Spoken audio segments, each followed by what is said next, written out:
undoubtedly was the demand for a forum where the left could come in from the cold. For many on the so-called outside left, the Labour conference was a disaster. But since then, spirits have been greatly lifted by the problems of the world's stock market. The world is never going to be the same again. There's no way back now for Thatcher and for Reagan, and it will be the end of monetarism. Tony Benn, as the host, hoped it would be a kind of family reunion for the left. But it was a family with immense strains. As well as over 1,000 Labour members, there were many people from way outside the party, like Socialist Worker, and interests like Workers' Power. It's a tendency within the Labour Party. To do what? To organise, to build revolutionary politics within the Labour Party and outside it.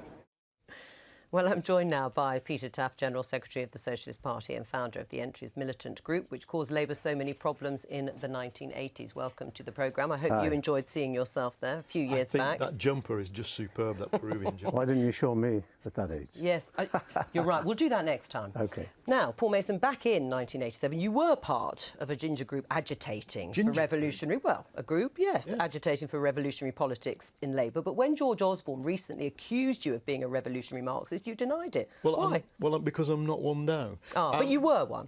I mean, that's what we, Thatcher had destroyed the miners. We had extrajudicial force used against working class people. There were riots on the streets. We were fighting a battle for the survival of working class communities, which we lost.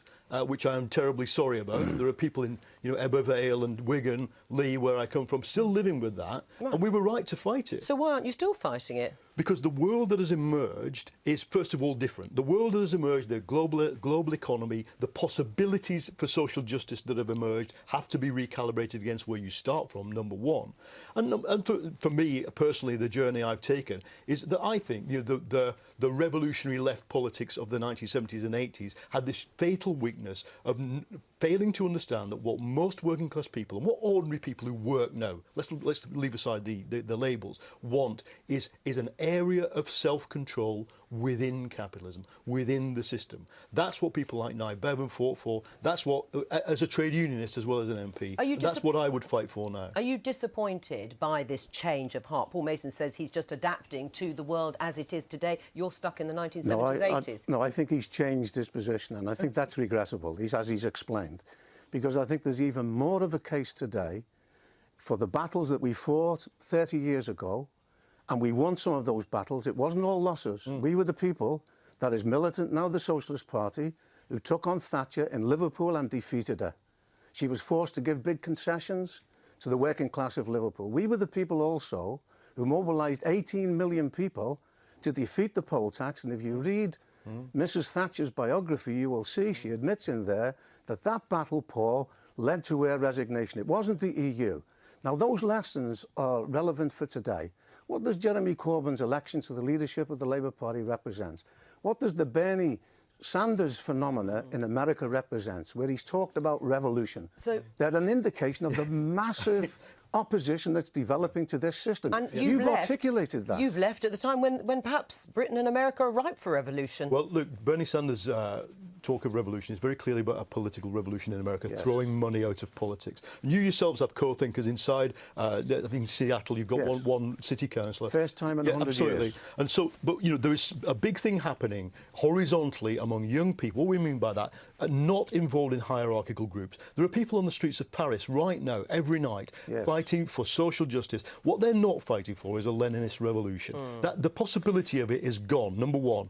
Number two, yes, the struggle, we won things through fighting the poll tax. Your own collaborator, Tommy Sheridan, was heroic, I would argue, in what and the Scottish people followed. And we had 34 comrades jailed in that battle. Absolutely. And no, the point is, what do we do now?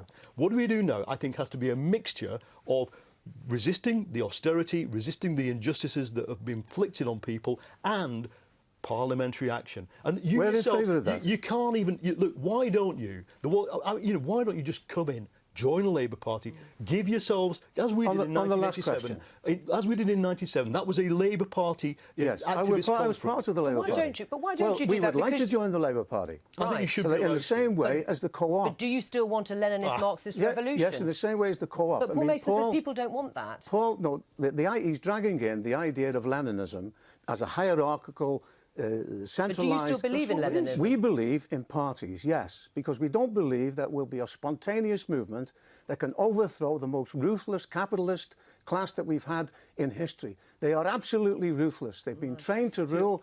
You know, what the phenomena that you've mentioned with Podemos and others, it's a step forward. Right. The Corbyn movement's a step forward, but because it's a kind of anti-party party. Because you'd like it to be the sort of party you want it to be, which is this overthrow of the capitalist class. Yes, but we believe that will be arrived at by democratic discussion and debate. We would like to be part of the Labour Party.